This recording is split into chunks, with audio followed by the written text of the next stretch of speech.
bersama kita dan bantuan dari Pak Ola, Pak Hasan, Pak Arman. Thank you berat dan thank you juga buat teman-teman wartawan sama mahasiswa yang telah hadir. Semuanya thanks a lot ya. Yang sangat biasa di dalam bisnis kok. Biasa. Setiap hari juga ada perusahaan gagal bayar. Tapi gagal bayar karena pelanggaran itu sesuatu yang sangat luar biasa dalam kacamata saya. Gagal bayar itu biasa kok. Hubungan perdata ya. Tapi gagal bayar akibat pelanggaran. Di luar kadang-kadang ketika sebuah perusahaan bangkrut, maka pemiliknya bangkrut. Itu menunjukkan bahwa dia punya integritas. Integritas adalah ketika apa yang dia ucapkan dengan apa yang dia lakukan itu tidak ada jarak. Itu indikator integritas. Saya tadi suka cerita pertama kali saya datang pada tahun 80-an berkunjung ke London Stock Exchange itu dipahat di tembok. My word is my bond. Itu pelajaran paling berharga saya di pasar modal, bukan cari duitnya. Pelajaran paling berharga bahwa apa yang saya ucapkan saya pertaruhkan dengan nyawa kalau perlu. Semboyan samurai itu kan mengatakan kematian lebih ringan dari kapas, kehormatan lebih berat daripada bunuh. Saya juga mengatakan. Jadi tampillah kalau Anda punya kehormatan. Kalau Anda memiliki integritas melakukan bisnis, insya Allah terbuka. Tapi kalau Anda melakukan integritas melakukan bisnis akan tertutup. Itu sebuah kutukan. Jadi tampillah dulu. Ini persoalannya, ini cara penyelesaian. Kalau perlu korbankan seluruh kekayaan pribadi kok. Di luar sebuah perusahaan bangkrut, pemilik saham utamanya bangkrut. Di Indonesia perusahaan bangkrut, pemiliknya makin kaya. Itu etika bisnis ini sama sekali tidak ada. Itu indikator etika bisnis. Jadi entah sampai atau tidak, tolonglah bantu penyelesaian. Saya kira kalau kita terbuka, insya Allah para pemegang itu bisa bekerja. Dan yang ketiga, himbauan pada OJK. Ya, saya sudah berada di pasar modal ketika hari-hari pertama pasar modal itu mulai di sana. Mulai dari sana. This is the most powerful institution di capital market. Institusi yang memiliki kewenangan paling besar. Membina, mengawasi, melindungi. Lalu apa? Kalau kemudian ada pelanggaran, lalu kemudian setelah lalu diam saja, mereka punya meriam tapi tidak pernah diledakkan gitu. Jadi saya terpaksa, saya suka baca saja Hairil Anwar di dalam celotehan saya. Jadi sekedar pengenalan, saya selalu berceloteh setiap hari mengenai bursa saham. Itu dunia saya sejak saya berkarir selama 50 tahun sampai sekarang. Saya suka berceloteh, aku bersaksi kata WSN dalam saya bahwa Indonesia tidak ada penegakan. Karena ketika hukum tidak tegak, maka hukum itu ditulis di atas air. Apa boleh buat? OJK punya kewenangan administratif. Itu sudah dia lakukan. Anda berhenti. Anda saya stop. Anda harus melakukan itu. OJK punya kewenangan quasi judicial power. Dia bukan hakim. Tapi untuk perkara perdata, dia punya kewenangan hakim. Anda saya denda. Banyak Pak. Yang sudah terbukti dia denda. Karena pelindungan pada akhirnya di dunia semacam ini bukan menginginkan orang masuk penjara. Kita tidak happy masuk penjara kok. Perlindungan yang benar adalah, saya selalu mengatakan, keadilan itu kalau orang yang salah dihukum, orang yang jadi korban dilindungi, itu bukan esensi keadilan. Nah di pasar modal, terus terang keadilan seperti itu tidak ada. Tidak ada kenapa? Karena banyak sekali korban kemudian dalam proses penegakan hukum korbannya yang kemudian dikorbankan lagi. Termasuk saya, karena 4 tahun terakhir saya adalah investor buram, saya cari makan di rumah saya. Investor yang tidak bersalah, karena saya selalu mengatakan ekonomi bisa diprediksi. Anda bisa belajar pada saya untuk prediksikan dinamo perusahaan dan lain-lain. Tapi kejahatan manusia tidak bisa diprediksi. Jadi ketika ada suatu kerugian investor retail terutama oleh kena kejahatan pelanggaran hukum seseorang, harus ada sistem melindungi kekayaan mereka. Itu baru jalan pasar modal. Kalau nggak bakal jalan, nggak bakal jalan. Dia punya quasi judicial power, punya kewenangan untuk mendenda. Dia punya kewenangan polisional. Ada penyidik, ada penyelidik. Penyelidik apabila ada pelanggaran pidana, dia selidik, kemudian dia bawa ke polisi, dia bawa ke kejaksaan. Memang masih berbeda. Kalau SEC itu dia punya kewenangan kejaksaan kok. ada pelanggaran pidana di pasar modal Amerika Serikat, SEC lah yang akan menjadi jaksa di pengadilan. Dia yang menuntut. They can bring anybody to the court. Dia bisa panggil, dia bisa interogasi, dia bawa. Kita tidak punya kewenangan seperti itu. Tapi OJK punya kewenangan untuk melakukan penyidikan dan penyelidikan. Dan saya selalu mengatakan pelanggaran pidana tidak butuh pengaduan. Kalau saya maling, apa orang yang maling ngadu ke polisi dulu baru jalan? Tidak. Tidak. Perdata barangkali harus ada pengaduan. Nanti beliau yang akan berbicara. Tapi pidana tidak. Penegak hukum yang harus jalan. Himbauan saya kuncinya, marilah undang-undangnya udah cukup bagus kok. Undang-undang nomor 8 itu undang-undang pasar modal, lalu kemudian ada undang-undang mengenai OJK, kewenangannya udah luar biasa. Tapi tidak ada artinya. Tidak ada artinya sebuah kewenangan besar yang tidak di-exercise. Dan itu kelemahan terbesar negara ini. Indeks penegakan hukum Indonesia itu termasuk yang paling rendah di dunia. Apa gunanya kita membuat undang-undang yang bagus tapi tidak pernah di-exercise?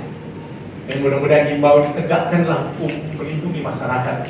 Substansinya adalah ketika investor dirugikan oleh kena pelanggaran kejahatan satu pihak lain, ada mekanisme hukum yang melindungi hak mereka.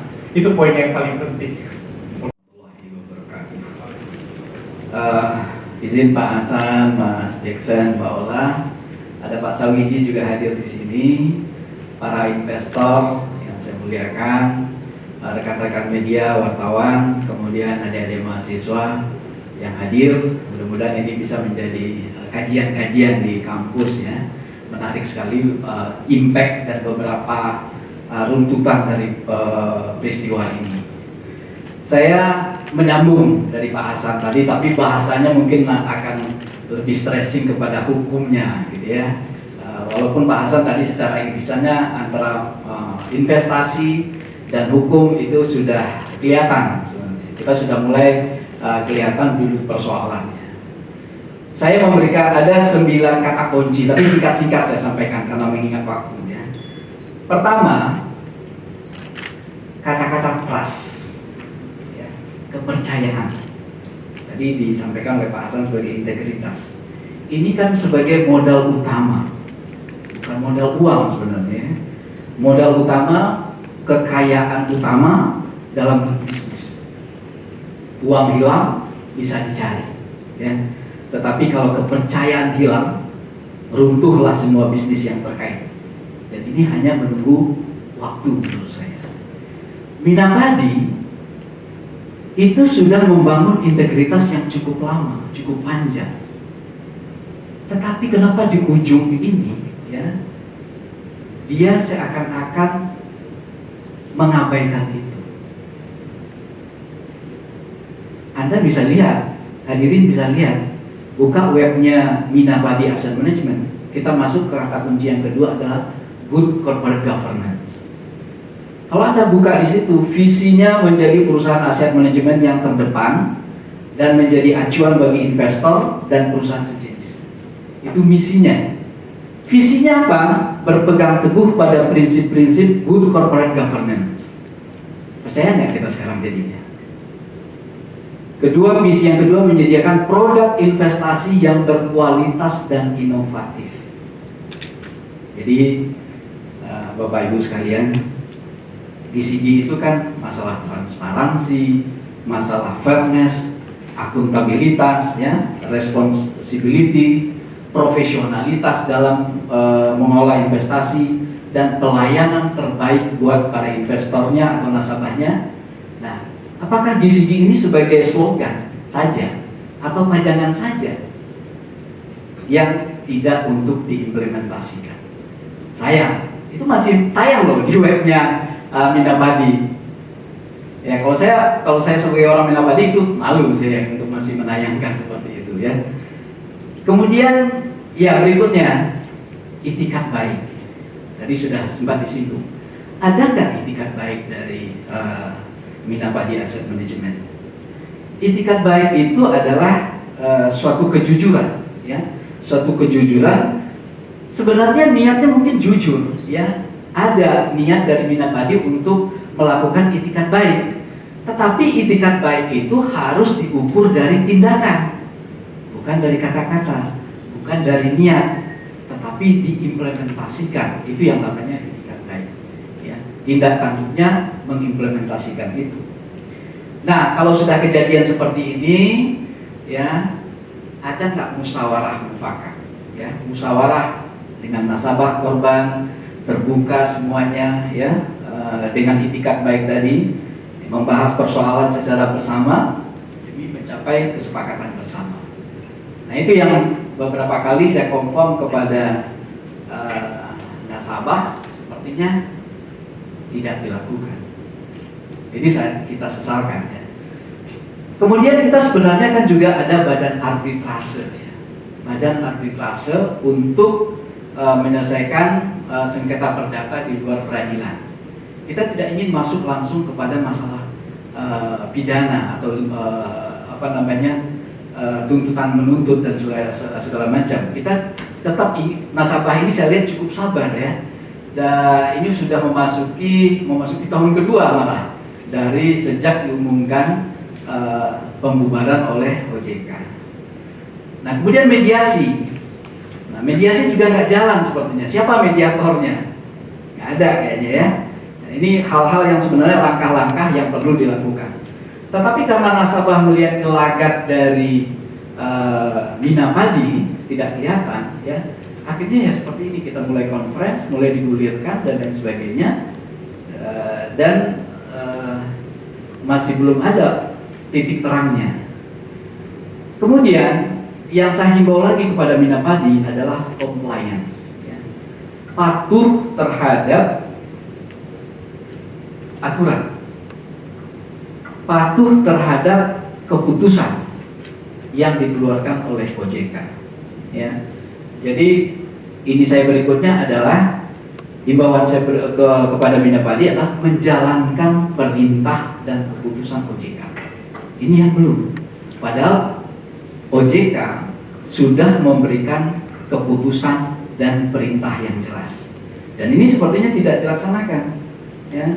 Kalau misalnya apabila tidak, ya, OJK sebenarnya dapat menggunakan kewenangan yang lebih tegas. Ya, kan ada sanksi administratif, ya.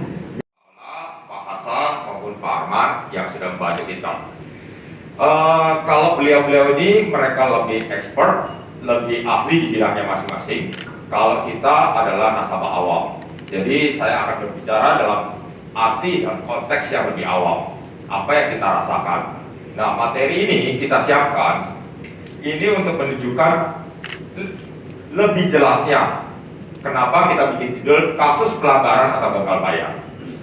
Nah, di sini yang tadi Pak Ola udah kasih tahu, ini kita susun adalah berdasarkan bunga awal tahun 2019 sebagai perbandingan.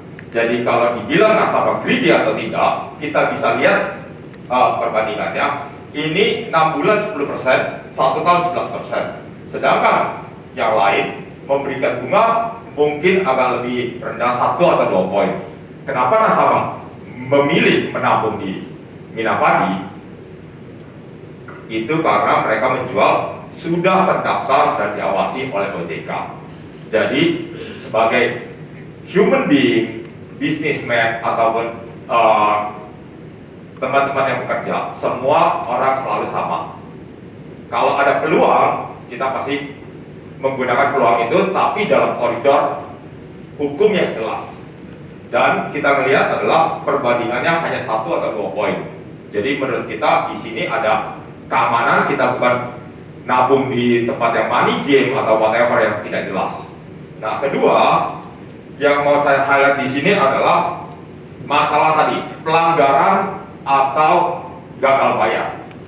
Ini saya naikin lagi, ini adalah yang tadi surat suspend sudah dibahas oleh Pak Ola. Ini adalah surat pembubaran OJK ke-6 produk Minapadi. Di surat pembubaran ini dengan jelas OJK menunjuk apa itu kesalahannya, bahwa mereka menyampaikan sesuatu yang tidak benar, mengiklankan sesuatu yang tidak benar masyarakat. Berarti ini bukti sudah ada di OJK. Jadi ini tidak perlu kita bahas lagi. Dan yang paling penting adalah kasus ini naik dan yang selalu di-highlight hanya kasus fixed rate.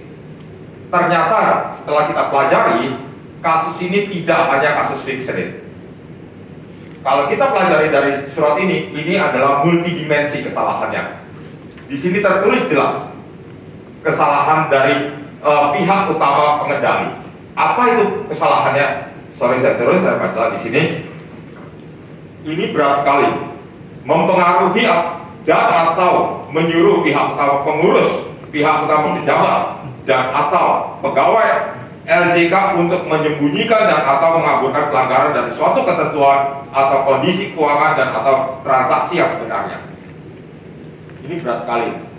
Lalu yang kedua juga sama, mempengaruhi dan atau menyuruh pihak utama pengurus, pihak utama pejabat, dan atau pegawai LJK untuk melakukan perbuatan yang melanggar prinsip kehati-hatian di sektor jasa keuangan dan atau prinsip pengelolaan LJK yang baik. Berarti ini yang mengeluarkan adalah OJK, kita hanya mengutip ini adalah pelanggaran yang dilakukan oleh pihak utama pengendali dari Minapadi. Berikutnya, di sini ditulis jelas kesalahan pihak utama pengurus. Bisa kita baca apa aja ini menyembunyikan dan atau mengaburkan pelanggaran dari suatu ketentuan atau kondisi keuangan dan atau transaksi yang sebenarnya. Berikutnya adalah melakukan perbuatan yang melanggar prinsip kehati-hatian di sektor jasa keuangan dan atau prinsip pengelolaan LJK yang baik. Dari ini kalau kita baca, teman-teman boleh menyimpulkan apakah ini kasus gagal bayar atau kasus pelanggaran. Karena ini sudah jelas surat resmi dari OJK untuk pembubaran 6 produk Minapadi. Tidak berhenti habis di sini. Di sini masih ada lagi. Ini saya jujur yang tidak mengerti. Mungkin nanti bisa dibantu dengan Pak Hasan atau Pak Arman. Di sini tertulis adalah manajer investasi hanya dapat melakukan transaksi silang antara rekening nasabah dengan ketentuan sebagai apa aja. Nah, berarti mereka melanggar ini. Apa yang mereka lakukan atau mereka langgar, saya rasa OJK yang mengerti, OJK yang tahu, dan OJK yang punya buktinya baru bisa keluar surat ini. Nah, kalau di bawah yang kita highlight, ini adalah yang tadi informasi yang benar, tidak menyesatkan dan lain-lain. Ini yang selalu dibawa, hanya stop sampai di sana tentang fixed rate. Kalau kita baca detail di sini, ternyata kesalahannya tidak cuma satu, tapi multidimensi. Berikutnya yang mau saya sampaikan adalah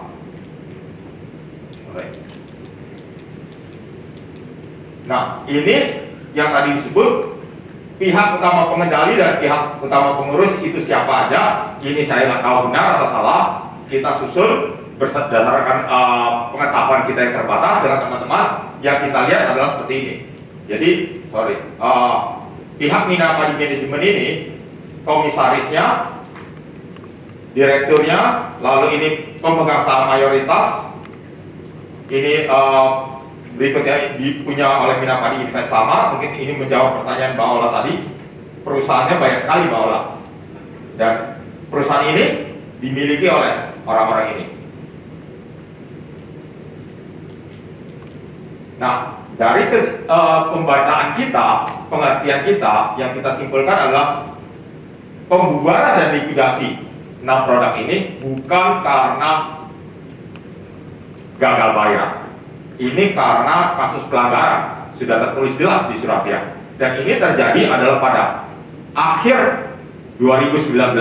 Sedangkan gagal bayar COVID itu dimulai tahun 2020. Nah, kalau yang tadi disampaikan oleh Pak Arman, bahwa apakah Minapadi itu melakukan negosiasi dan lain-lain, itu ada, tapi bentuknya seperti apa negosiasi dan ininya. Kalau kita baca, ini adalah iklan surat kabar Minapadi. Mereka ini secara jelas di sini adalah tertulis mereka dibubarkan karena pasal 45 huruf C peraturan OJK nomor 23 POJK 4 2016.